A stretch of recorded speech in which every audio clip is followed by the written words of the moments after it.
Hello everyone, let's learn and grow class में आप सभी का स्वागत है। इस वीडियो में हम डिस्कस करने वाले हैं कि सीटेट के एग्जाम की जो ओएमआर शीट होती है उसको कैसे भरना चाहिए। अगर आप गलत तरीके से भरते हैं तो जो आपका रिजल्ट है वो अमान्य हो जाएगा, क्योंकि जो सीटेट का जो ओएमआर शीट होता है उसमें कोई भी मिस्टेक नहीं करनी होती है। जो भी आप आंसर टिक करते हैं उसको प्रॉपर अच्छे से फिल करना होता है। तो कैसे फिल करना है वो मैं बताऊंगी, तो अंत तक जरूर देख के जाइएगा। चैनल को सब्सक्राइब भी कर लीजिएगा अगर वीडियो अच्छी लगेगी तो। ओके, चलिए स्टार्ट करते हैं। तो कुछ इस प्रकार से आपकी जो ओएमआर शीट है वो नजर आती है। ठीक है, ये जो ओएमआर शीट होती है वो क्वेश्चन पेपर के अंदर होती है। ठीक है, और ये जो ओएमआर शीट होती है वो एग्जाम स्टार्ट करने से 5 से 10 मिनट पहले निकालना होता है इसको, और पूरी इन्फॉर्मेशन जो होती है इसकी फिल करनी होती है।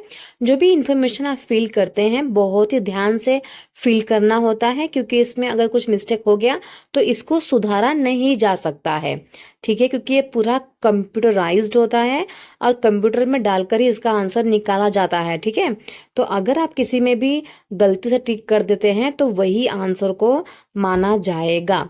ठीक है, तो देखिए यहाँ पे कौन क्या क्या दिया है फिल करने के लिए। सबसे पहले दिया है रोल नंबर, फिर इसके बाद दिया है मेन टेस्ट बुकलेट नंबर, फिर जो बुकलेट का कोड, इसके बाद जो आपका सप्लीमेंट्री मिलेगा आपको उसका कोड, और सप्लीमेंट्री सेकंड है उसका कोड। ठीक है, तो सबसे पहले जो आपका कोड रोल नंबर आपको फिल करना है। तो जो भी आपका हॉल टिकट होता है, हॉल टिकट में रोल नंबर दिया होता है।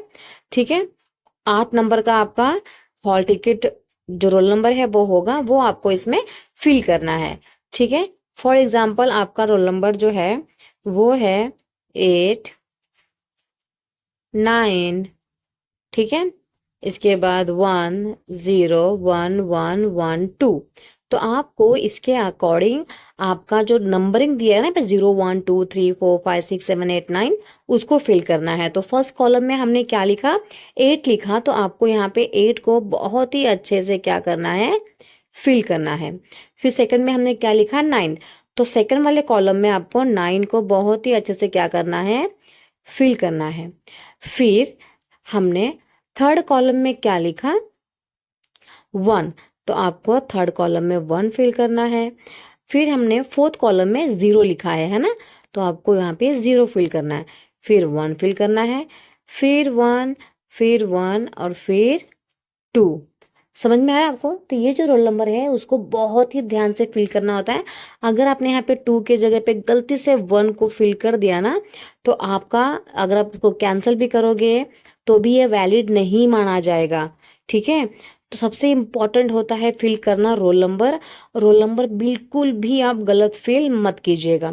ठीक है, फिर यहाँ पे आपका 7 नंबर का होता है टेस्ट बुकलेट नंबर, मतलब कि जो आपको प्रश्न पत्रिका मिलेगी ना उसमें ये 7 नंबर का जो रोल नंबर है वो लिखा रहेगा। 7 नंबर का बुकलेट नंबर होता है वो उसमें लिखा रहेगा, वो आपको यहाँ पे फिल कर देना। समझ लीजिए हमारा है 1, 2, 3, 4, 5, 6, 7।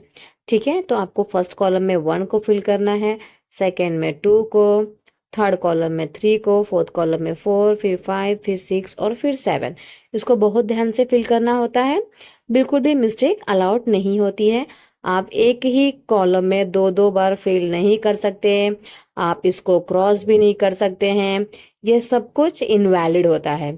ठीक है, इसके बाद आपको देखना है कि जो आपका पुस्तिका मिला है, आपको जो बुकलेट मिली हुई है, तो उसमें कौन सा कोड लिखा हुआ है। तो समझ लीजिए ये आपका बुकलेट है, तो ऊपर में ही कोड लिखा रहता है, तो आपको मैच करना है ये एम और ये एम दोनों एम वाला है कि नहीं है।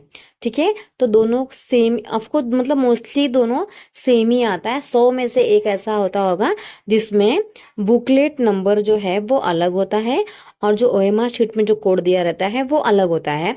तो वो आपको जब आप ओएमआर शीट निकालोगे तभी आपको तुरंत चेक कर लेना है कि मेरा कौन सा कोड का आया है। एम दोनों मैच हो रहे हैं या मैच नहीं हो रहे हैं। मैच हो रहे हैं तो अच्छी बात है, नहीं मैच हो रहे हैं तो आपको जो भी इन्विजिलेटर आएगा उसको बता देना है। ठीक है, और ये जो बुकलेट नंबर है ये भी आपको ध्यान से लिखना है, जो बुकलेट नंबर आपके बुकलेट में दिया है वही लिखना है। ठीक है, फिर ये बुकलेट कोड अगर सही है फिर आपको यही वाला कोड M यहाँ पे लिख देना है और यहाँ पे M को फिल कर देना है, फिर यहाँ पे भी M लिख देना है, यहाँ पे भी M को फिल कर देना है। ठीक है, बस इतना ही है, फिर ये आपका हो जाएगा। फिर यहाँ पे 1 से लेकर 150 तक के क्वेश्चंस के लिए 1 2 3 4 1 2 3 4 दिया हुआ है। ठीक है, अब देखते हैं इसको कैसे फिल करना है। समझ लीजिए, क्वेश्चन नंबर 1 का आंसर है ऑप्शन नंबर 3, तो आपको ऑप्शन नंबर 3 को बहुत ही अच्छे से फिल कर देना है। ठीक है, बाद में आपको ऐसा लगेगा कि ऑप्शन नंबर 4 इसका सही आंसर है, तो आप इस थर्ड को क्रॉस करके फोर्थ में टिक लगाते हो, है ना। ये आंसर वैलिड नहीं माना जाएगा आपका, दोनों ही आंसर, आपको इसका आंसर ही नहीं मिलेगा, मतलब कि मार्क्स नहीं मिलेगा। भले ही आपके आंसर जो है आपने फोर्थ को टिक लगाया और ये फोर्थ वाला आंसर सही है, तो भी आपको इसका आंसर नहीं मिलेगा, क्योंकि मतलब मार्क्स नहीं मिलेगा, क्योंकि आपने ऑलरेडी यहाँ पे क्रॉस करके रखा हुआ है। ठीक है, तो OMR शीट को बहुत ध्यान से फिल करना होता है। अगर आंसर नंबर 2 आप एकदम कंफर्म है तभी इसको फिल कीजिए, अगर आप कंफर्म नहीं है तो इसको अंत में फिल कीजिएगा। समझ में आ रहा है? आप 2 बार भी फिल नहीं कर सकते हैं, क्रॉस भी नहीं कर सकते, ऐसा टिक लगाकर फिर दूसरे को भी नहीं फिल कर सकते, ये सब इनवैलिड है। तो जो भी आपको आंसर्स नहीं आ रहे हैं तो उसके लिए आप क्या कर सकते हैं, बाद में फिल कीजिए, पर जब आप श्योर हैं आंसर के लिए तभी फिल कीजिए। ठीक है, तो ये 150 क्वेश्चन हो जाएंगे आपके। चलिए आगे देखते हैं क्या दिया है। आगे दिया है signature of candidate in running had. फिर क्या होगा, जो इन्विजिलेटर है वो आएंगी, चेक करेंगे कि आपने जो आपका ये OMR शीट है वो सही ढंग से भरा है या नहीं भरा है। ठीक है, भरने के बाद वो बोलेंगे कि यहाँ पे अपना साइन कर दीजिए, तो आप यहाँ पे अपना साइन कर लीजिएगा। और जो ये है सिग्नेचर ऑफ इन्विजिलेटर, यहाँ पे जो मैम आएंगी एग्जाम में वो साइन करेंगी। तो ये है आपका फर्स्ट पेपर। ठीक है, इसके बाद आपको पेज टर्न करोगे तो ऐसा कुछ पेपर नजर आएगा, उत्तर पत्रिका। ठीक है, पीछे में भी आपको लिखना होता है, थोड़ा सा ब्लर है बट आप समझ जाइएगा। यहाँ पे लिखा है रोल नंबर, तो आपको क्या करना है, आपका रोल नंबर यहाँ पे लिखना है। ठीक है, तो जैसे कि मेरा क्या था, 89101112 है ना, ये था, तो ये आपको लिख देना है। इसके बाद यहाँ पे लिखा हुआ है नेम ऑफ द कैंडिडेट, मतलब कि जो एग्जाम दे रहा है उसका नाम लिखना है, और बाजू में लिखा हुआ है इन कैपिटल लेटर, मतलब कि कैपिटल लेटर में आपको आपका नाम डालना है सरनेम के साथ। ठीक है, मैंने मेरा नाम डाल दिया और ये बॉक्स के अंदर ही लिखना है, बॉक्स के बाहर नहीं जाना चाहिए। तो सबसे पहले अपना रोल नंबर लिख दीजिए, इसके बाद अपना नाम कैपिटल लेटर में लिख दीजिए। ठीक है, इसके बाद आपको आपके पिता का नाम डालना है, वो भी कैपिटल लेटर में ही लिखना है। ठीक है, तो ये आपके पिताजी का नाम भी सरनेम के साथ आपको लिखना है इस बॉक्स के अंदर। ठीक है, इतना होने के बाद आपको पूरी, देखिए यहाँ पे इंफॉर्मेशन भी दी गई है कि किस तरीके से इसको फिल करना चाहिए, है ना। देखो, तो रोल नंबर कैसे फिल करना है यहाँ पे दिया है, जैसे कि यहाँ पे 1 है तो 1 को टिक लगाया, यहाँ पे 7 है तो 7 को टिक लगाया, यहाँ पे 3 है तो 3 को टिक लगाया, यहाँ पे 2 है तो 2 को टिक लगाया, इधर 1 है तो 1 को टिक, 7 है तो 7 को टिक, 2 है तो टी को अच्छे से भरा हुआ है ना। देखो, फिर टेक्स्ट बुक जो बुकलेट नंबर है उसको भी कितना ध्यान से भरा हुआ है।